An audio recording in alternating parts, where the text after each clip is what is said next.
Hey guys, Ralph here, and welcome to True Power Trumpet Fitness on this wonderful Wednesday here in Connecticut. And beautiful day, sticky. I'm on my way out for another bike ride. Life's good. Practiced a lot and I'm ready to go. You saw the thumbnail. What MEL BROILES means to me. Guys, like Vacchiano, I could talk for hours. And I got to cram it into 10 minutes, so I'll give you a couple anecdotes and we'll leave it at that. But anyway, let me honk a little bit, and we will talk about MEL BROILES.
Anyway, MEL BROILES, hellacious double C's. Couple triple octave chromatic scales down to the low G. And then a little Haydn. Guys, it is so locked in. All I'm doing is move my fingers. Could have moved them a little better on that chromatic scale. Anyway, you get the idea. MEL BROILES. So let me explain. The only reason I studied with MEL BROILES at all is because Vacchiano got sick. Quite sick. And he wanted to, it was at a time in his life, he's retired, Vacchiano now, that he wanted to cut back on his teaching load, but didn't want to dump students. So what he did was he gave MEL every single one of his students every other week. So he was literally cutting his workload in half without dumping students, which is very, very gracious of Vacchiano. I have to hand it to him. Now, with that said, we would go 1 week with Vacchiano and then go over to the Met for a week with BROILES. I never would have studied with BROILES if Vacchiano didn't get sick. And oh, what I would have missed. Guys, I've said before, and I'll say it again until my dying breath, the greatest trumpet player that ever lived. Guys, he could do anything.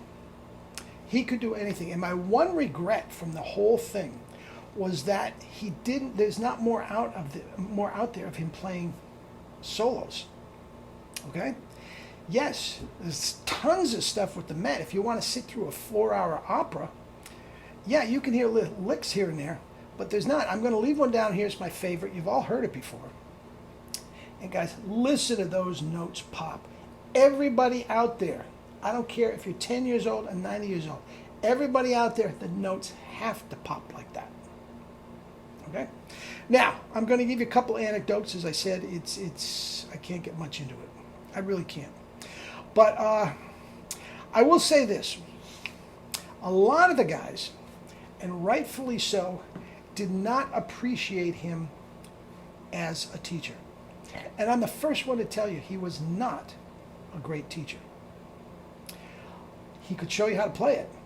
That's what it's supposed to sound like, Ace. Now it's yours. Now it's up to you to make it sound like that. Guys, he was not a great teacher. He couldn't tell you the reason you're clamming that note, or look, this has to be, no. We just ran over stuff, and a lot of guys didn't like that. And he did have an abrasive personality until you got to know him. He absolutely did. And a lot of the guys could not get past those two things. You know, they felt they weren't learning anything, and they had to listen to this nonsense. Now, I make no bones about it. I was 18 years old, and I was blinded, absolutely overwhelmed by the ability that he had to play the trumpet. And he could have been Jack the Ripper, man, and I would have thought he was great. And for that reason, all these words of wisdom that so many of the guys took offense to, I just thought was hilarious. Right? I just thought was hilarious. Okay? But guys, there is nothing he couldn't do on the trumpet. He could play jazz. He could play double C's that would make Maynard blush, and I'll get to that in a second. He could play piccolo, every single note with Maurice Andre, could do anything Maurice Andre, and he was the greatest opera trumpet player who ever lived. Not even close. Everybody talks about Pierre Thibault. Not even close. And at the time, I don't know if it is anymore, but at the time, the principal trumpet with the Metropolitan Opera was considered the top gig in the world because A, it was so hard, and I'll get to that in a second if I remember, and B, it was the highest paid chair in the world. So MEL was it, man. MEL was it. All right? Now, he once told me, and I'll give you some anecdotes. He once told me, Ace, Richard Strauss Electra, one of the greatest pieces of music ever written, but nobody ever plays it. You want to know why? You want to know why, Ace? It's not because of those singers up there. They can all sing it. I'm the only MFer in the whole world that can play it 8 shows a week and not miss a note. See, I just thought that was the most wonderful thing I could ever think of. Everybody else thought he was being a blowhard. See what I'm saying? Okay. There's another one of my favorites. One of my favorites.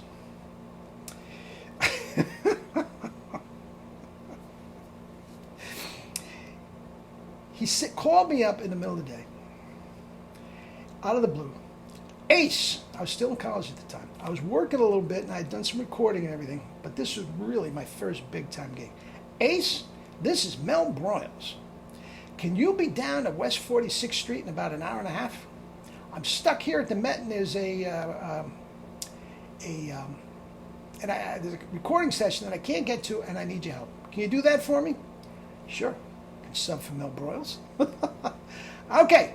Bring your Big Bertha, that's what we call the B-flat trumpet, and your pick, and go in and look for Jim Todd, North 40 Productions. Tell him MEL BROILES can't make it, but I'm sending you. All right, you got that? You got the address? Give the address back to me. Okay, we good? Thanks, Ace, I owe you one. Oh, by the way, don't fuck up. I swear to God, that's what he said. Click. It went beautifully. Anybody that was there was on that date. And I went in, and everybody, and we're talking Stan, Frost, Charlie Davis, they're all sitting on 2nd, 3rd, and 4th. I said, I'm subbing for MEL. They all moved over one down on 4th. Right?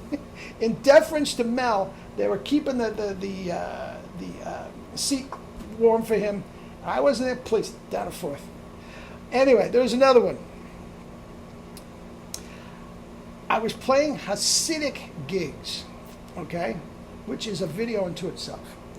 But the band leader, one of the band leaders in particular that I did a lot of work for, okay, a lot of work for, was stiffing me on some money.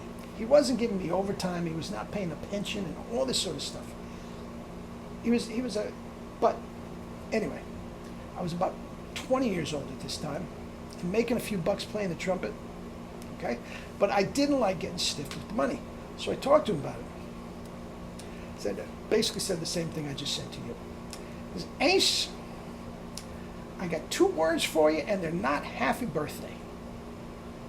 I said, excuse me, Mr. Broyles? He said the words, F you. Excuse me, Mr. Broyles? He says, Ace, nobody wants to hear you complain. When you go out in that jungle called the music business, they got you by the balls. Nobody wants to hear your problems. Yeah, but this guy, he's not. Ace, Comes down to one thing. Do you want the gig? Well, yeah, I want the gig. But you know, the money man, and he's getting pissed. He's getting bugged at me, right? Because I'm acting like a whiny little baby. He says, let me put it this way, Ace, is he paying your rent? I said, yeah, he's paying my rent. If he's paying your rent, you let him shit on your face. Now let's play. Now guys, most of the guys wouldn't have thought, got bugged at him for this. I thought that was the greatest advice I ever got in my life. Had nothing to do with high notes or low notes or tone. Greatest advice I ever had in my life. And I gave that to my daughter when she was like 15 years old, all with the expletives. She thought it's hilarious. It's the greatest advice. Guys, nobody wants to hear you complain. If you don't want the gig, all with the warts and all, if you don't want the gig, don't do it. And guys, if they're paying you rent, you got to eat some duty. That's some of the greatest advice I've ever had in my life. Mel, God bless you. God bless you. One other thing. I just saw my first Maynard Ferguson concert. Go in and tell Vacchiano, how do you play those out? He didn't want to hear it. Did not want to hear it. Mel will tell me. Just saw Maynard Ferguson. How do you play those high notes? He takes out his trumpet, puts in his jet tone mouthpiece, and plays a double C that you could have heard around the world. It was so wide open. So, I mean, could have. He says, is that what you mean? Those are high notes, Ace? I said, yeah, how do you do it? It's quite simple. You have to play with a tight asshole. Excuse me? Yeah. Tighten up, Ace. Tighten up. Well, that was his way of saying you have to compress. Me, I was just constipated for 4 years, man. And I played a couple pathetic high Ds, right above high C. Go to work, Ace. That's what you got. He didn't teach. Go to work. I'll show you how to do it, but you got to figure it out. Guys, I loved him. I absolutely loved him. And as you know, to this day, I think of him almost daily. Loved him. Greatest player that ever lived. Mel Broiles.